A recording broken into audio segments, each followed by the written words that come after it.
Hey guys, what's happening? Niyat here with Film Comics Explained, and today we'll be taking a look at the 2012 supernatural horror film Sinister, which was co-written and directed by Scott Derrickson, starring Ethan Hawke, Juliet Rylance, and Vincent D'Onofrio.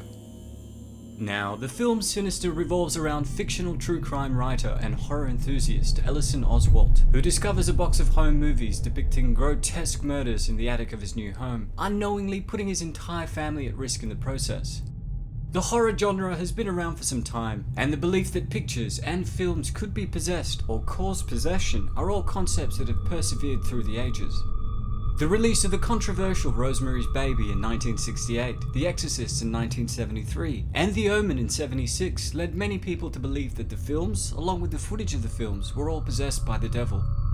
The creepy 1998 Japanese horror film Ringu also revolved around the idea that a possessed videotape was killing people within 7 days of laying eyes on it.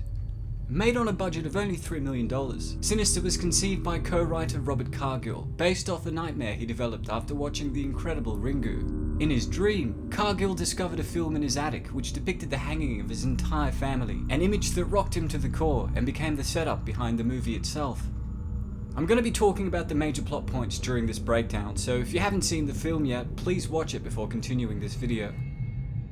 Now, the film opens with Super 8 footage depicting a family of 4 standing beneath a tree with hoods over their heads and nooses around their necks, before an unseen figure soared through the limb of the tree that acted as a counterweight, hanging them all in the process. Several months after this, washed-up true crime writer Ellison Oswalt moved into the murdered family's home with his wife and their 2 children, with only Ellison being aware that the previous inhabitants had all died in the home. The writer essentially intended to use the murders as a basis for his new book, and hoped that his research would reveal the fate of the family's 5th member, a little girl named Stephanie who had disappeared following the murders. Ellison soon finds a box in the attic containing a projector and several reels of standard 8mm footage of film. Watching the family videos, he realized that they were actually snuff movies depicting the horrific murders of multiple families. Each of the videos also contained a mysterious dark figure along with a strange painted symbol. After inspecting the underside of the box that contained the films, the writer also found numerous crude drawings depicting the murders along with drawings of the dark figure identified as Mr. Boogie. After consulting the local deputy, Ellison is informed that the murders depicted in the family videos took place at different times, beginning in the 1960s, stretching to the present day, across multiple cities, as well as discovering that a child from each family went missing following every murder. The deputy then refers Ellison to a local professor named Jonas, who specialized in the occult and demonic phenomena to decipher the symbols seen in the film. Jonas eventually tells Ellison that the symbols were that of a pagan deity named Bughuul, who would kill entire families so that he could take their children into his realm and consume their souls. While Ellison attempts to piece everything together, he hears the projector running and goes up to the attic where he finds the missing children in various states of decay. Bughuul then suddenly appears in the video before physically manifesting in front of Ellison, forcing him to fall from the attic. This was in essence a sign that the pagan deity was gaining more strength as he was able to effectively enter the mortal realm. Deeply shocked and disturbed by this, the writer then took all the equipment to the backyard, along with the film, and burned them, before informing his family that they were going to be moving back to their old place. Unfortunately for the Oswalts, the move did not help them, but instead put them at more risk, cementing their place as Bughuul's next victims. At their old home, Ellison received a message from Professor Jonas, who sent him scans of historical drawings associated with Bughuul, each of which had been partially destroyed because ancient cultures had once correctly believed that Bughuul lived within the images, and that they acted as portals between his realm and the mortal world.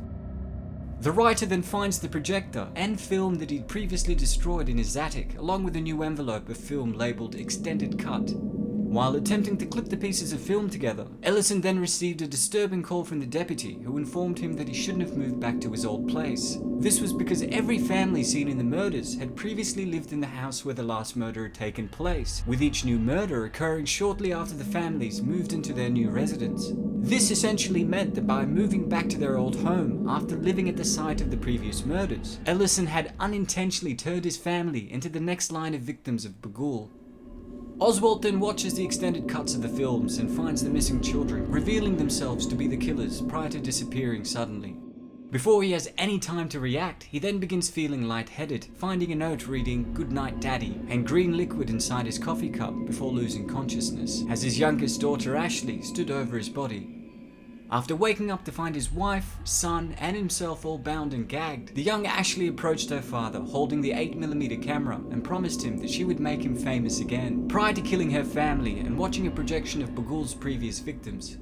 Ashley is also seen drawing crude depictions of the horrific event in what was a ritual that cemented her passage into the dark realm created by Bagul, who appeared behind her and carried her away. Now, Bagul had basically been attempting to possess Ashley since their arrival at the new home, and it was Ellison's actions that gave him more strength as the story progressed. Fueled by his obsession to uncover the mysteries, Ellison gave Bagul more and more access to the mortal realm with each frame of the pagan deity that he uncovered. And by the end of the film, Ellison had watched all the home videos, essentially giving Bagul full access to the mortal realm, and more specifically his daughter Ashley, which sealed their unfortunate fates. I thoroughly enjoyed Sinister, and Ethan Hawke did a phenomenal job of carrying the film on his shoulders.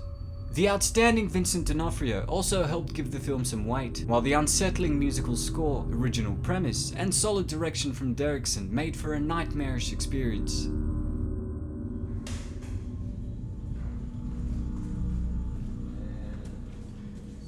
Ready and action.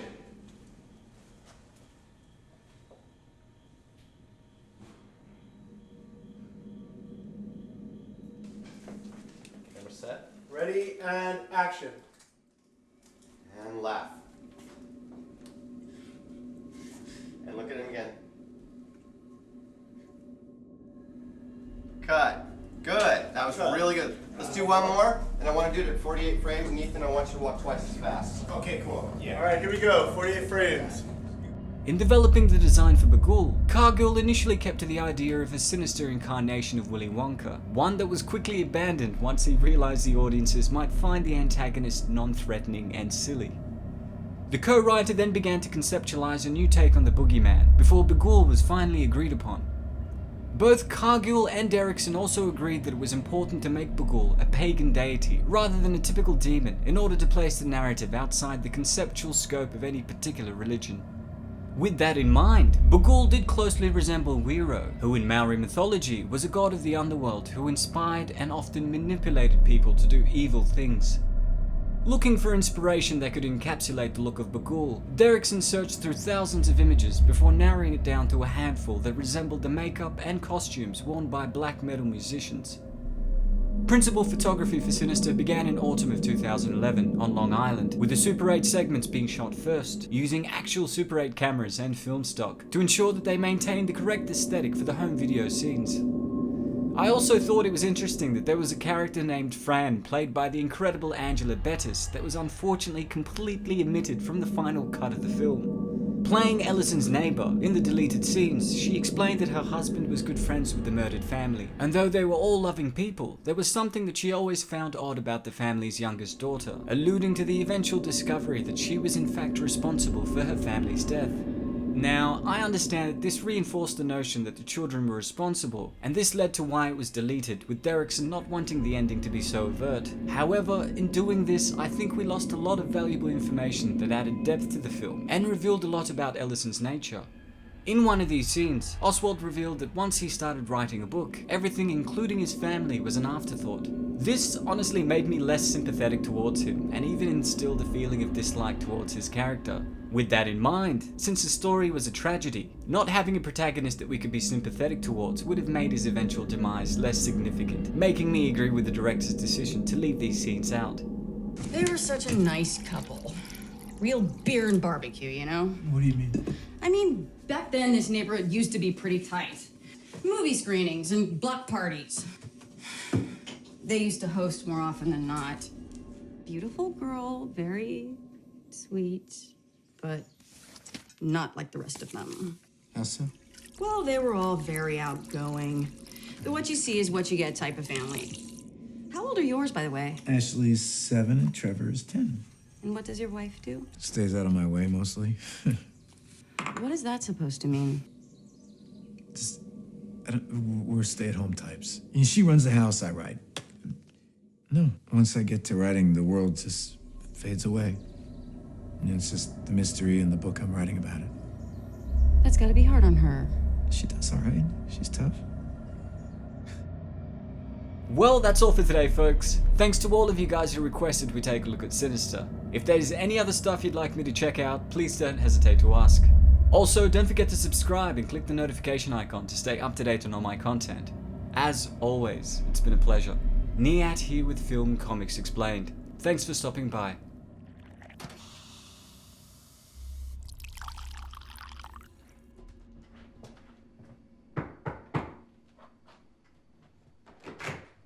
Brought you your coffee, Daddy. Oh, thank you, sweetheart. Oh.